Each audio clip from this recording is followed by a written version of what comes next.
Sai academy of physics की online classes में आपका स्वागत है। मैं हूं ललित मोहन और आज हम करने वाले हैं coordinate transformation and vector integration. तो कोऑर्डिनेट ट्रांसफॉर्मेशन से स्टार्ट करते हैं और एक सिंपल रिलेशनशिप पता करते हैं कि किस तरह से आप वॉल्यूम, सरफेस या फिर आपका डिस्प्लेसमेंट एलिमेंट निकाल सकते हो और थ्री कोऑर्डिनेट सिस्टम। तो कार्टेशियन कोऑर्डिनेट की अगर हम बात करें तो कार्टेशियन कोऑर्डिनेट में आपके जनरली हम पोजीशन वेक्टर्स बनाते हैं। किस तरह से बनाते हैं? ये आपका आई कैप, जे कैप, के कैप यूनिट वेक्टर्स होंगे इन डायरेक्शंस में। मान लीजिए स्पेस में कोई पॉइंट है आर, उसके कोऑर्डिनेट्स क्या हैं? X, y, z. तो इसका क्या मीनिंग हुआ? X, Y and z. तो इसका मीनिंग क्या हुआ कि एक्स एक्सिस में हमें कितना ट्रैवल करना पड़ेगा? एक्स आई कैप। और वाई एक्सिस में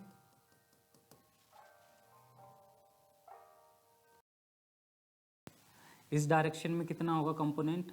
वाई जे कैप इस डायरेक्शन में आपका कंपोनेंट होगा।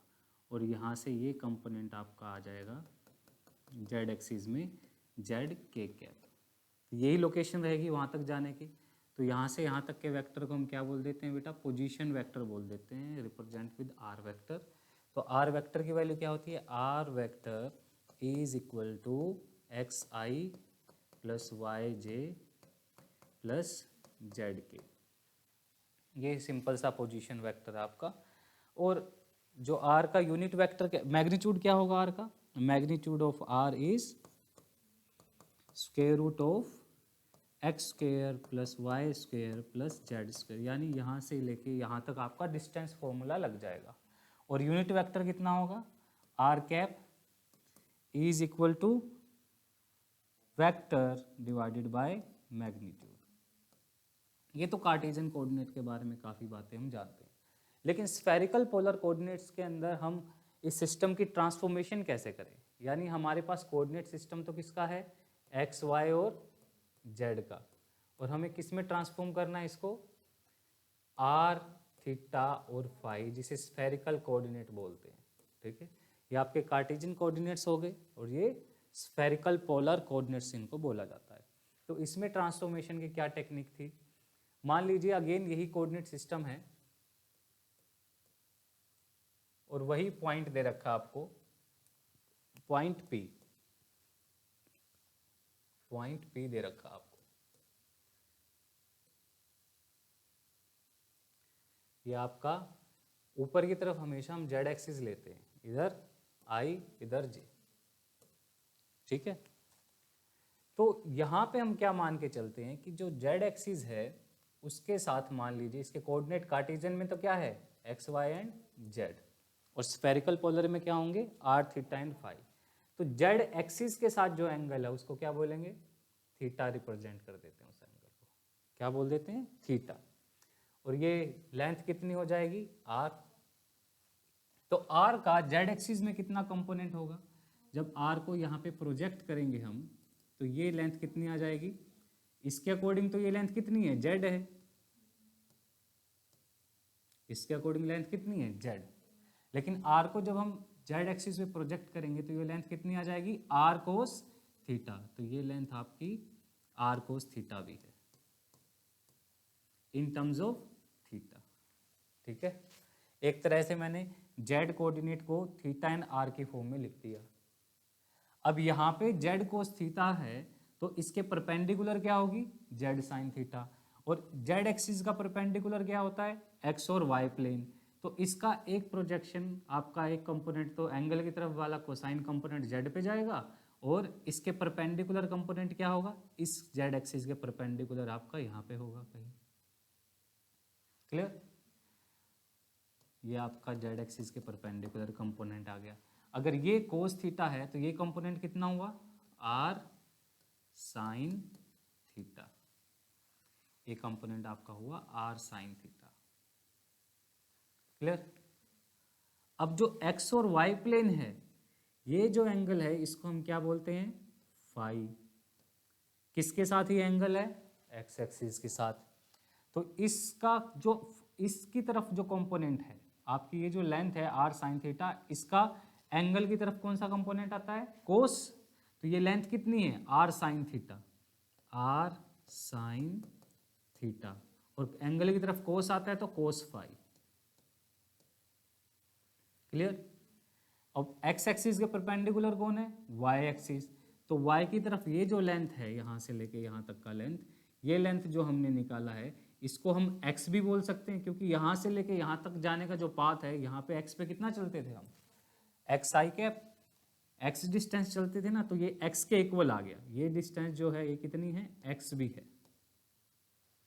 और ये डिस्टेंस जो वाई पे इसका जो कंपोनेंट होगा, अगर इधर r sine theta cos phi है तो इधर कितना होगा, r sine theta sine phi. Clear, r sine theta sine phi.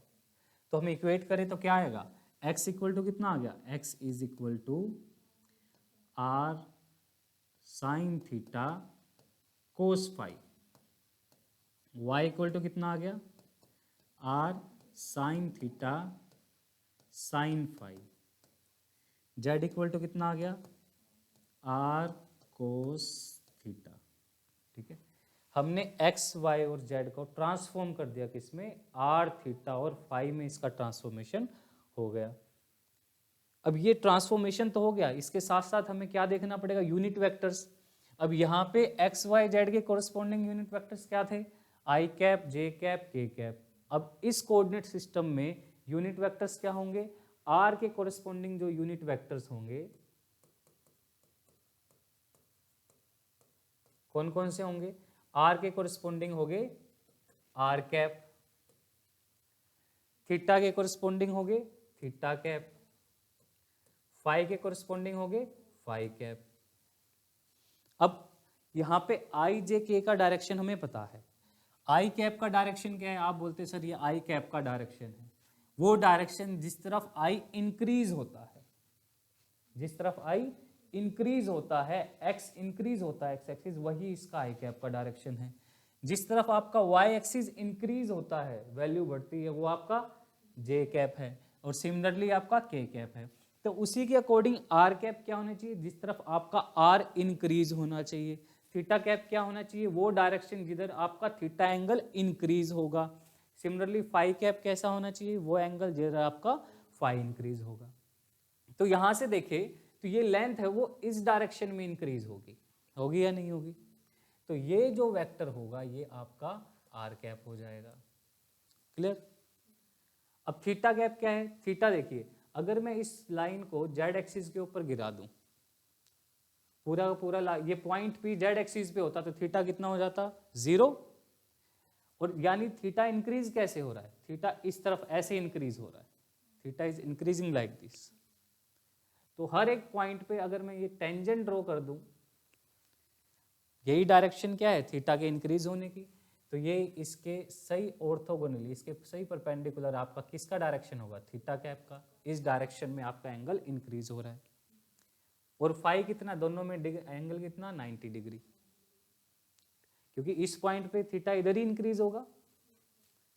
अब फाई किधर है, फाई अब आपका एक्स वाई प्लेन में है, एक्स एक्सिस क्या है, अगर ये पॉइंट यहाँ पे होता तो 0 डिग्री था, इधर जैसे जैसे ये इंक्रीज करता जा रहा है आपका फाई भी इंक्रीज होता जा रहा है एक्स वाई प्लेन में। तो आपका जो फाई का डायरेक्शन होगा, जिस तरफ एंगल इंक्रीज हो रहा है वही आपका फाई का डायरेक्शन। अब इस पॉइंट पे देखिए, इस पॉइंट पे फाई किधर होगा, बैक साइड में इंक्रीज हो रहा है, तो ये फाई कैप होगा।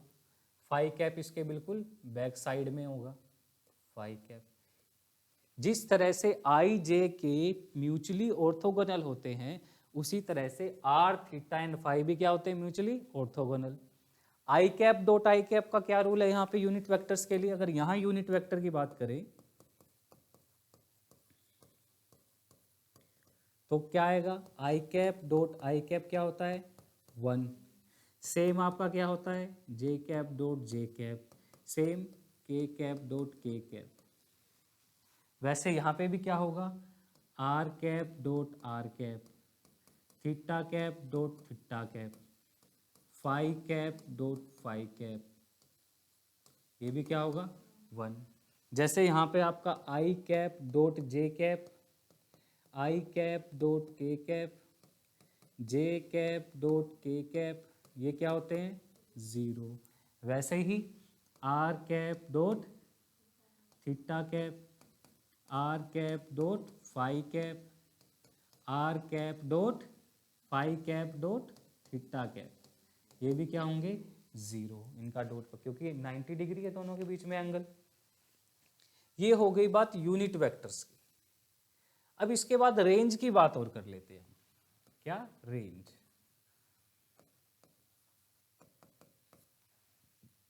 जनरली एक्स एक्सिस जो है वो कहाँ से कहाँ लाई करता है, हम कहते हैं सर माइनस इन्फिनिटी से प्लस इन्फिनिटी तक आपका एक्स एक्सिस की पूरी लाइन जा सकती है। तो एक्स जो है वो जा सकता है minus infinity to plus infinity. Same for y, y भी माइनस इन्फिनिटी से प्लस इन्फिनिटी, और जेड भी माइनस इन्फिनिटी से प्लस इन्फिनिटी तक आपका वेरी करेगा। ठीक है, यहां पे अगर हम रेंज की बात करें स्फेरिकल पोलर कोऑर्डिनेट में, आर की रेंज की बात करते हैं, जो आर आपका वेक्टर है। अब आप बताइए आर की मिनिमम वैल्यू आपको क्या लग रही है? आर मिनिमम वैल्यू ये लेंथ है, ये डिस्टेंस है, मिनिमम कितनी हो सकती है 0। डिस्टेंस नेगेटिव तो नहीं बोलोगे ना, मिनिमम 0, तो मिनिमम 0। और ये आर कहां तक जा सकती है, ये जा सकती है अप टू इंफिनिटी तक। क्लियर? सिमिलरली आपका थीटा की अगर बात करें, थीटा मिनिमम हो सकता है 0 डिग्री अगर जेड एक्सिस पे है, और मैक्सिमम जो हो सकता है अगर ये एक्स वाई प्लेन में हो गया तो π/2, और नीचे चला गया तो पाई तक। तो 0 से लेके पाई तक ये वेरी कर सकता है, 0 से पाई तक ये वेरी कर सकता है। क्लियर? अब हमें क्या है रेंज में, अगर हम रेंज को देखें तो मान लीजिए यही आपका आर वेक्टर है, ये पेन जो है ये ओरिजिन से आपका आर वेक्टर है, यहाँ पे ये थीटा एंगल इस तरह से, ये 3 डायमेंशन ज्योमेट्री है तो इस पे ठीक से नहीं बनेगा। तो ये आपका एक्स एक्सिस है, ठीक है, ये पॉइंट पी यहाँ पे है कहीं। तो देखिए ये मान लीजिए मैंने कर दिया इन्फिनिटी तक जा सकता है, पर मैंने फिक्स कर दी लेंथ। एक बार मान लेते हैं कि जो आर है वो पेन का लेंथ के जितना है, मैक्सिमम कितना बढ़ा सकते हो आप। तो अगर मैं 0 से लेके पाई तक कुछ ट्रेस करूं तो आपको क्या मिलेगा, एक डिस्क मिलेगी, हाफ डिस्क। क्लियर? तो अगर यहाँ से 0 से ये 90 तक चला गया एक्स वाई प्लेन में, और ये नीचे चला गया पाई तक, तो अगर इस पेन के साथ साथ हम चले तो एक हाफ डिस्क आपकी क्रिएट हो जाएगी। अब उसी हाफ डिस्क को अगर मैं 2 पाई घुमा दूं, 360 डिग्री रोटेट कर दूं, तो आपका एक स्फीयर तैयार हो जाता है। हो जाएगा नहीं होगा? हाफ डिस्क को अगर आप 360 रोटेट कर देंगे तो एक स्फीयर प्रिपेयर हो जाएगा। तो यहाँ पे फाई क्या है, फाई का जो रेंज होगा वो 0 to 2 पाई तक होगा। ठीक है, ये आपका फाई का रेंज होगा कि कहाँ से कहाँ तक। मिनिमम वैल्यू फाई की 0 हो सकती है और मैक्सिमम वैल्यू 2 पाई तक हो सकती है। ये आपके रेंज हो गई। रेंज के बाद अगर हम बात करें और क्या चीज़ों की बात कर सकते हैं, फॉर एग्जांपल आर की ही बात करें। आर तो आप जानते हैं कि आर को हम क्या लिख सकते हैं, आर इज इक्वल टू कितना, r is equal to square root of x square plus Y square plus Z square. जिस तरह से हम आर थीटा फाई, यहाँ पे क्या है, एक्स किसका फंक्शन है, x is the function of r theta and phi, y is the function of r theta and phi, z is also a function of r theta and phi। सिर्फ r और theta का ही function है यहाँ पे। Similarly r अब किसका function है यहाँ पे, x y and z। वैसे ही थीटा भी फंक्शन किसका होगा, x y z का। फाई भी किसका फंक्शन होगा, x y z का। क्लियर? अब थीटा की वैल्यू कितनी होगी, theta will be tan inverse y by x। ठीक है, theta will be cos inverse Z by r, theta will be cos inverse Z by r. ये आपकी थीटा की वैल्यू हो जाएगी। कैसे, ये लेंथ कितना है z, ये कितना है r, ये तो 90 डिग्री है, ये क्या है इस पे 90 डिग्री। तो यहाँ पे ये आपका परपेंडिकुलर है, ये आपका बेस है, ये आपका हाइपोटेनस है। तो कोस थीटा क्या होता है, cos theta is base upon hypotenuse. तो cos theta will be, cos theta is base, base कितना है बेटा, जेड के इक्वल है, अपॉन हाइपोटेनस कितना है बेटा, आर है। तो थीटा कितना हुआ, cos inverse Z by R. Clear. और आर की वैल्यू क्या है, square root of x square plus Y square plus Z square. तो theta is the function of X Y and Z. Similarly phi भी क्या होगा, फाई आप यहां से निकाल सकते हैं, फाई आप यहां से निकाल सकते हैं। यहां से टेंजेंट फाई निकाल लीजिए, टेंजेंट फाई कितना होगा, टेंजेंट फाई निकालेंगे ये आएगा y बाय एक्स। अगर ये सिंपल देखें, ये डिस्टेंस कितना है x, ये डिस्टेंस कितना है y, तो ये आपकी राइट एंगल ट्रायंगल बन गई, ये एंगल 90 डिग्री। तो perpendicular upon base y by x क्या हो जाएगा, टेंजेंट फाई। तो टेंजेंट फाई है आपका y बाय एक्स। देखिए हम जिस तरह से हमने एक्स वाई जेड को आर थीटा फाई में डिस्क्राइब किया, वैसे ही आर थीटा फाई को एक्स वाई जेड में डिस्क्राइब कर रहे हैं। तो कितना आ जाएगा, फाई आ जाएगा आपका tan inverse y by x. Clear. तो यहाँ पे आर थीटा फाई को एक्स वाई जेड की फॉर्म में लिख दिया, यहाँ पे एक्स वाई जेड को हमने आर थीटा एंड फाई की फॉर्म में लिख दिया। ये आपका स्फेरिकल पोलर कोऑर्डिनेट ट्रांसफॉर्मेशन हो गया। नेक्स्ट क्या है, नेक्स्ट है बेटा, इसमें चलो एक दो पॉइंट और करते हैं। रेंज की अगर हमने बात की तो रेंज पे एक दो क्वेश्चन पे और देखते हैं हम। मान लीजिए एक हेमिस्फीयर है, उसका रेंज बताना है। हेमिस्फीयर स्फेरिकल कोऑर्डिनेट सिस्टम से रिप्रेजेंट कर सकते हैं ना हम। तो मान लीजिए आपका कोई हेमिस्फीयर है,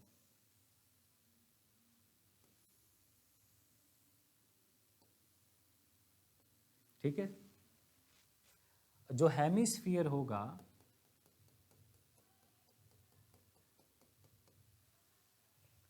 अब इसकी रेंज बतानी है हमें। रेंज कैसे बताएंगे, ये आई, ये जे, ये आपका जेड एक्सिस, इसका रेंज कैसे बताएंगे। हमें ये बताना है कि आर कितना वेरी कर रहा है, थीटा कितना वेरी कर रहा है और फाई कितना वेरी कर रहा है।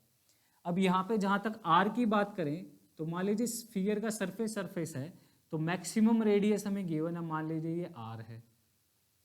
तो इस हेमिस्फीयर के केस में जो रेंज होगी वो आर की वैल्यू कितनी होगी, 0 टू कैपिटल आर।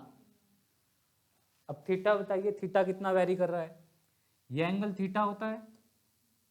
तो थीटा की मिनिमम वैल्यू क्या हो सकती है, यहाँ पे अगर ये पॉइंट आए तो 0, और थीटा मैक्सिमम यहां तक जा सकता है इस सरफेस पे, और यहां तक जाएगा तो एक्स वाई प्लेन पे अगर थीटा जाएगा तो कितनी वैल्यू हो जाएगी, 90। नीचे जाएगा तब होगी ना 180। तो यहां तक थीटा की वैल्यू क्या हो जाएगी, क्योंकि ये एक्स वाई प्लेन है, ये जेड एक्सिस है, दिस एंगल इज 90। तो थीटा जो मैक्सिमम वेरी कर रहा है वो कितना वेरी कर रहा है आपका, 0 टू π/2।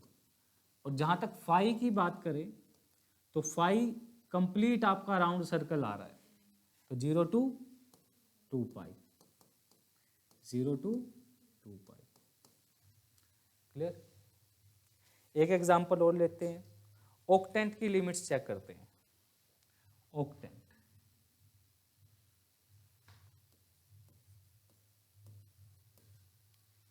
अगेन आपके स्फीयर से सिर्फ हमने एक ऑक्टेंट लिया है।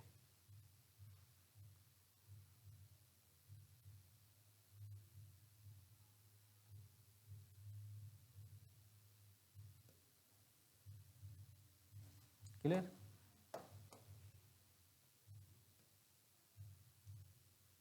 ये आपका ऑक्टेंट है।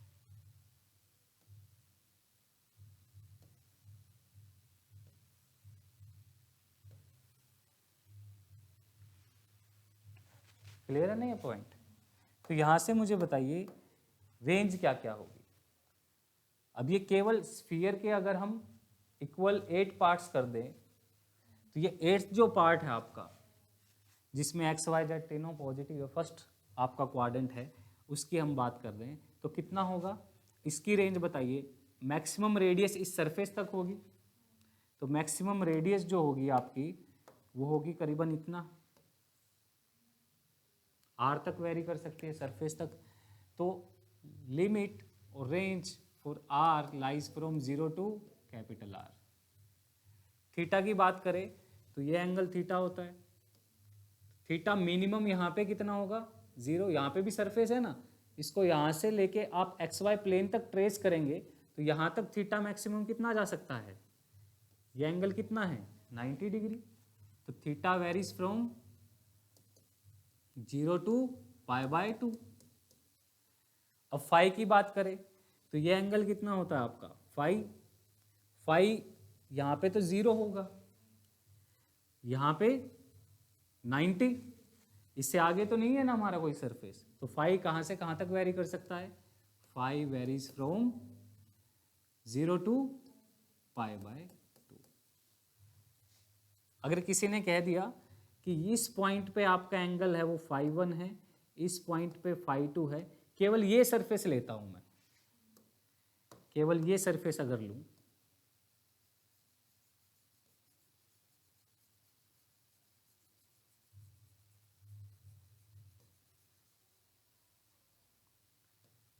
सिर्फ इस सरफेस की अगर बात करें तो इसके लिए क्या होगा, बाकी कुछ नहीं है, सिर्फ ये ब्लू वाला पोर्शन है, ये भी स्फीयर का ही पार्ट है एक तरह से।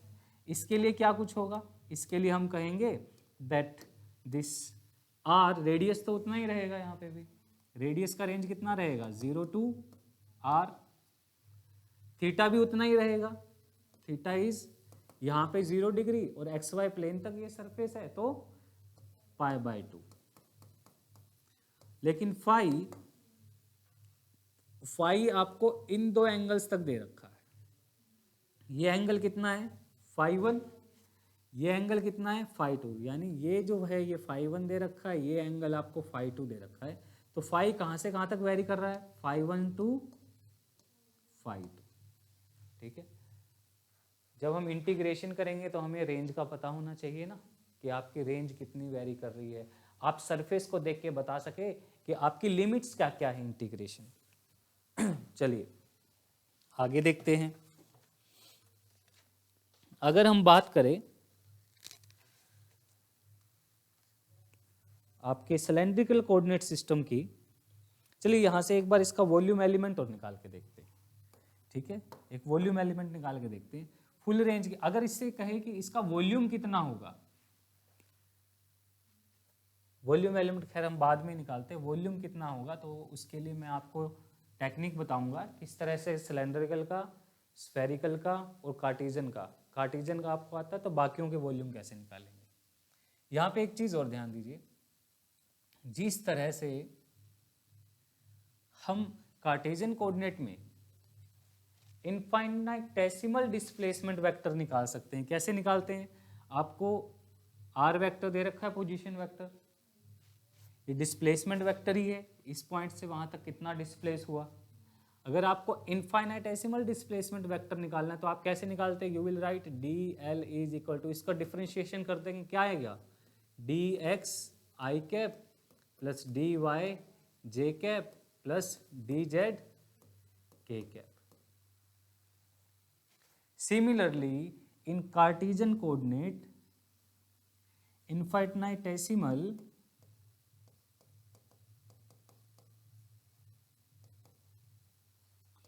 displacement वेक्टर क्या होता है, यहाँ पे होगा इनफाइनाइटेसिमल डिस्प्लेसमेंट। ये वाली जो टर्म मैं बता रहा हूँ इसको हमेशा याद रखना, अगर आपको ये याद है तो आप कोई भी सरफेस या वॉल्यूम की टर्म को निकाल सकते हैं इजीली। ठीक है, तो क्या वैल्यू होगी इसकी, इसकी वैल्यू होगी d are are cap, this is D R cap plus R D theta theta cap plus r sine theta phi cap d phi phi cap. Clear, इसको हमेशा याद रखना। क्या होगा उसमें, सिंपल है, डी एक्स आई कैप प्लस डी वाई जे cap plus D Z के cap. अगर मैं छोटा सा डिस्प्लेसमेंट वेक्टर लूँ, छोटा सा displacement vector d r length का, वैसे ही इसमें कितना होगा, क्योंकि उसको आई जे के में रिप्रेजेंट किया था, यहाँ पे किस में रिप्रेजेंट करेंगे, आर कैप, थीटा कैप और फाई कैप में। तो आर कैप में कितना होगा, D r, phi theta cap में होगा आर डी थीटा, और फाई कैप में कितना होगा, r sine theta D phi. ये एलिमेंट आपका होगा। ये फैक्टर जरूर याद रखिए, अगर ये याद है तो आप सरफेस एलिमेंट निकाल सकते हैं, ठीक है, इससे ही मैं निकालना सिखाऊंगा। सिमिलरली अब हम बात करते हैं किसकी, सिलेंड्रिकल कोऑर्डिनेट सिस्टम की।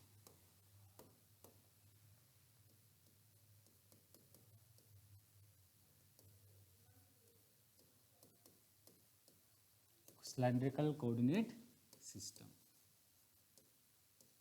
और इसमें गलती कहाँ करते हैं वो भी बताऊंगा। स्फेरिकल और सिलेंड्रिकल में कभी कभी मिस्टेक कर देते हैं, किस तरह से, देखिए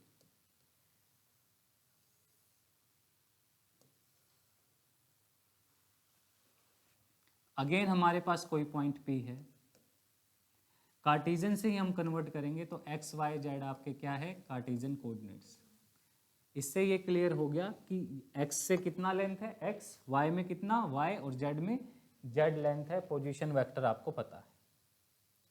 जब हम सिलेंड्रिकल कोऑर्डिनेट सिस्टम की बात करेंगे तो उस केस में ये जो लेंथ होगी z एक्सिस से जो परपेंडिकुलर लेंथ है, यहां पे इसे r हम यूज करते हैं। स्फेरिकल में कहा था, स्फीयर के सेंटर यानी ओरिजिन से जो लेंथ है वो आपका पोजीशन वेक्टर का डायरेक्शन होगा। यहाँ पे आर लेंथ क्या है आपकी, perpendicular length from the Z axis. अगर ये आर है तो ये इसी का ही कुछ ना कुछ एलिमेंट यहाँ पे होगा। ये पॉइंट P है, स्पेस में कहीं है, यहाँ पे एक्स में नहीं है, वाई में नहीं है, जेड में नहीं है, यहाँ पे है। ये लेंथ कितना है आर, तो जेड एक्सिस नीचे भी होगा ना, यहां से भी लेंथ कितना होगा आर, ये P पॉइंट का रिफ्लेक्शन है यहाँ पे, ठीक है। इस तरह से मैंने यहाँ पे बनाया है, ये पॉइंट P यहाँ है, ये लेंथ कितना होगा आर, नीचे क्या है एक्स वाई प्लेन, यही पॉइंट का रिफ्लेक्शन अगर मैं यहाँ ले आऊँ, इसको P डैश बोल देते हैं, ये डिस्टेंस भी कितना ही होगा आर होगा, यानी ये भी आर है और ये भी आर है। क्लियर हुआ, पॉइंट यहाँ पे भी है, यहाँ पे, दोनों पॉइंट क्या है, ये बस इसका रिफ्लेक्शन ले लिया। दूसरा रिफ्लेक्शन एक्स वाई प्लेन में, ये डिस्टेंस भी कितना होगा आर। इस एंगल को हम क्या मान लेते हैं, अगेन फाई, ये एंगल कॉमन, जो उसमें था वही एंगल इसमें। तो आप मुझे बताइए, इस डिस्टेंस को हम कुछ ना कुछ रिप्रेजेंट करते हैं, ये डिस्टेंस कितना होगा जेड, पी पॉइंट क्या है एक्स वाई जेड, तो जेड एक्सिस में कितने हाइट पे, जेड पे, एक्स एक्सिस में डिस्टेंस कितना है इसका x,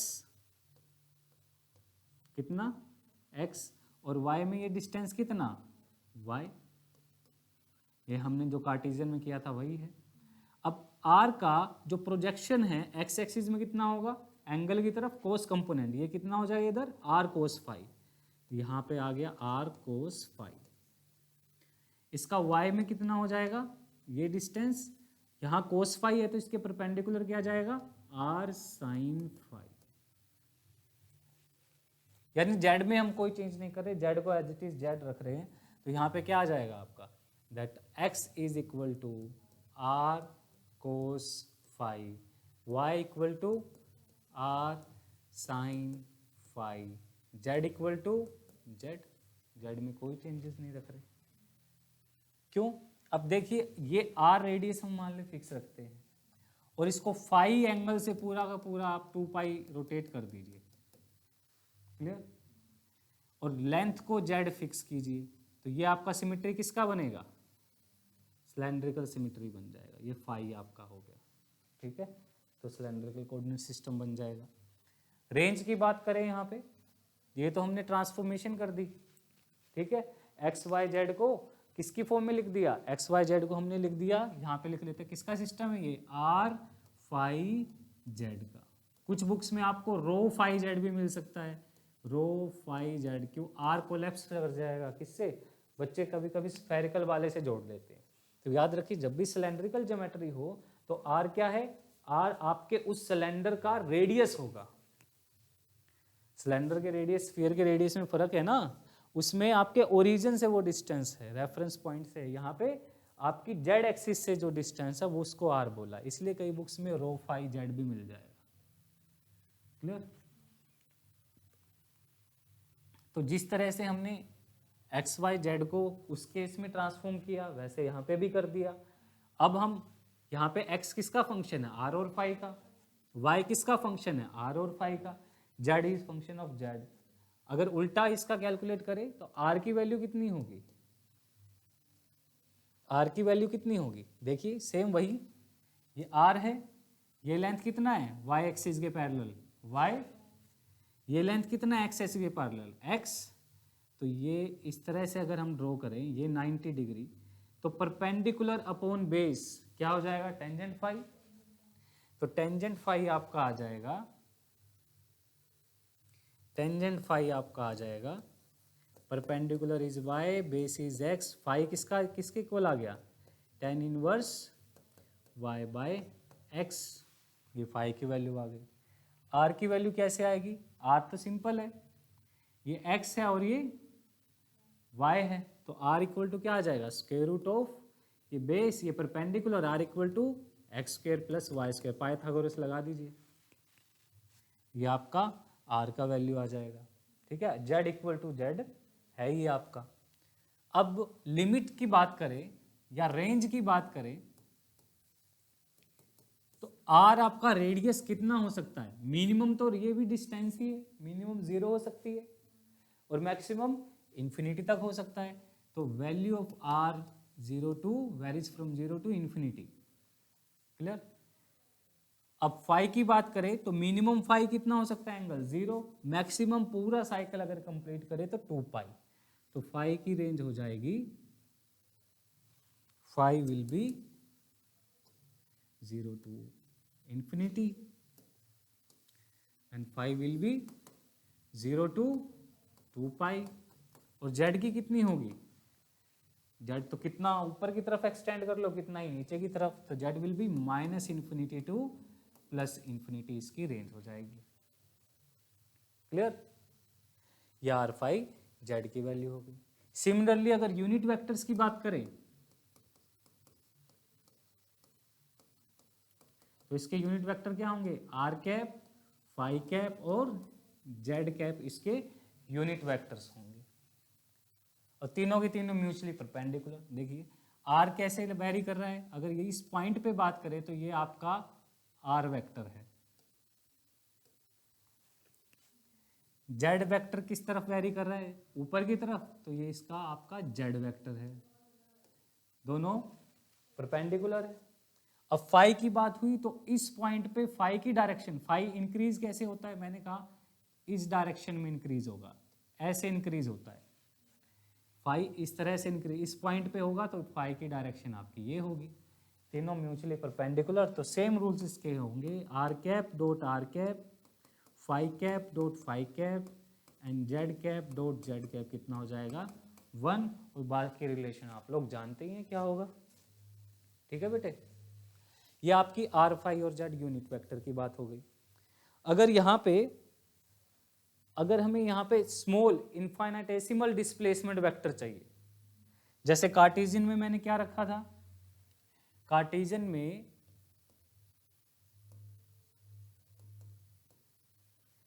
क्या था, small displacement vector D x आई कैप प्लस डी वाई जे कैप प्लस डी जेड के कैप। स्फेरिकल में कितना था, स्फेरिकल पोलर कोऑर्डिनेट में था, this is D R are cap plus R D theta, theta ये याद रखना है, are sine theta D phi phi cap. अब सिलेंड्रिकल में क्या है, सिलेंड्रिकल में आपका होगा D R are cap R D phi phi cap plus D Z Z cap. लिख लीजिए। सिलेंड्रिकल में आपका होगा D R cap R D phi cap plus D Z cap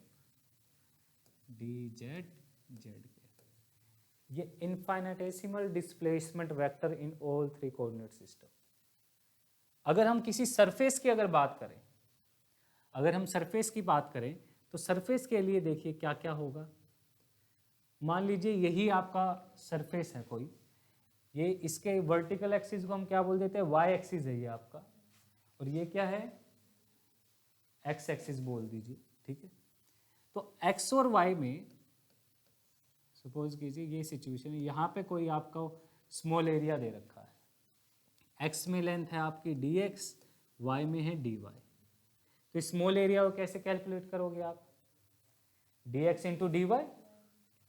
small area को कैसे कैलकुलेट करेंगे, d x into d y. छोटा सा स्क्वायर बना लिया मैंने, ठीक है, लेंथ इंटू ब्रेथ इसकी हो जाएगी।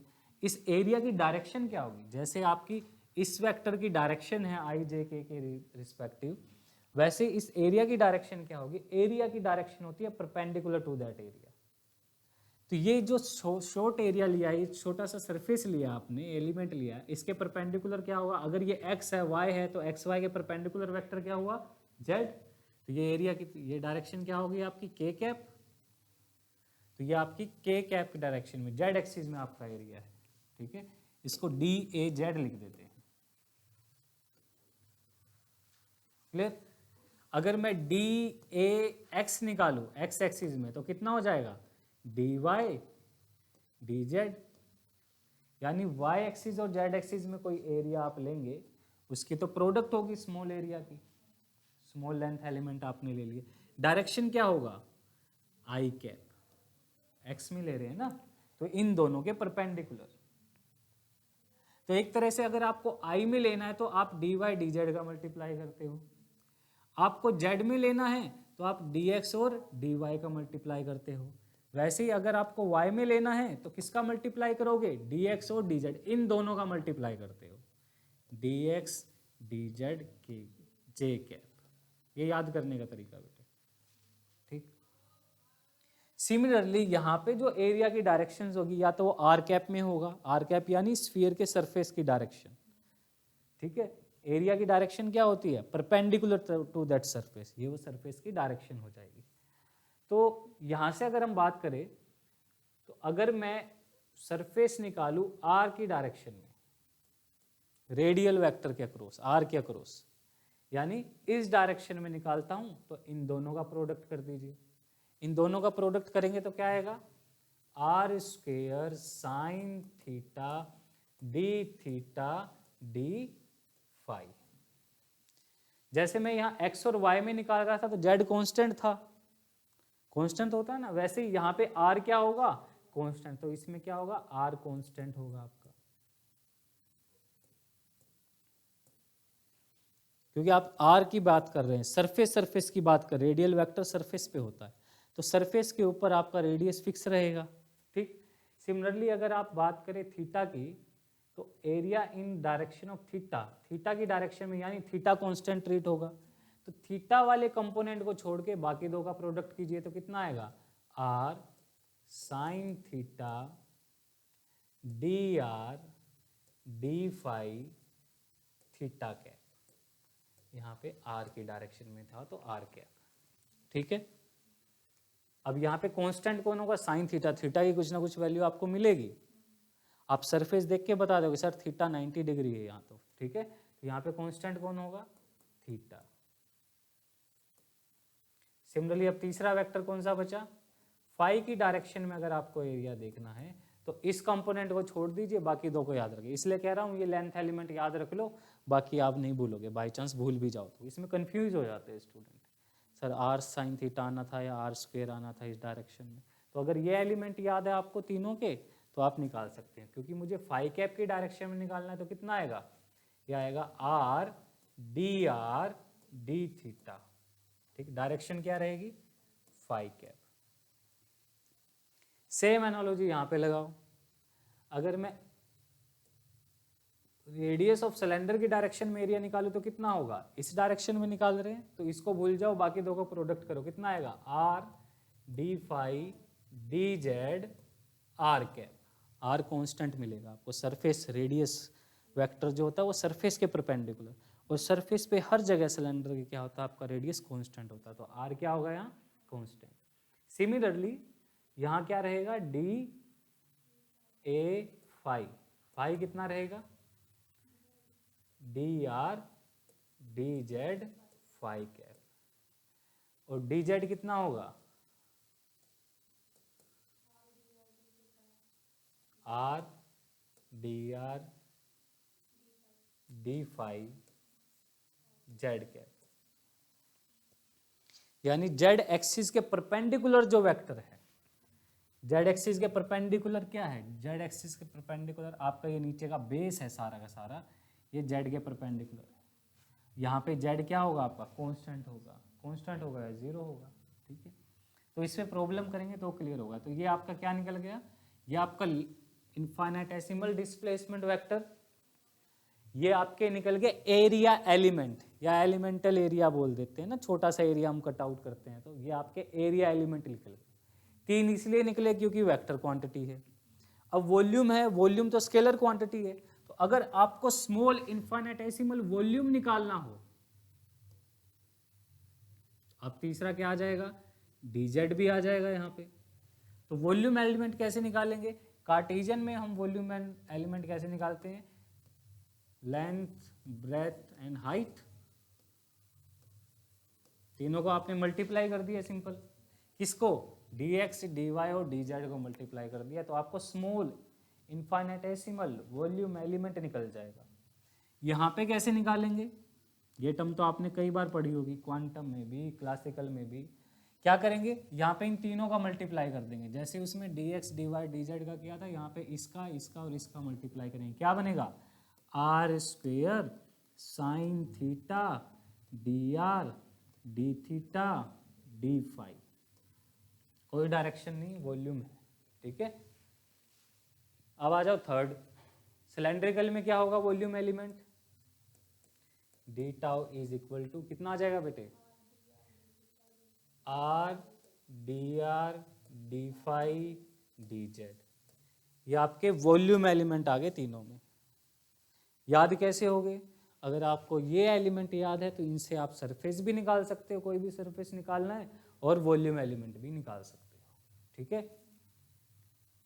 नेक्स्ट हम देखते हैं इन्हीं सिलेंड्रिकल कार्टेशियन कोऑर्डिनेट सिस्टम्स को हम किस तरह से डाइवर्जेंस अगर हमें निकालना है in cylindrical system, in spherical polar, gradient in cylindrical and spherical, and curl in cylindrical spherical, ठीक है।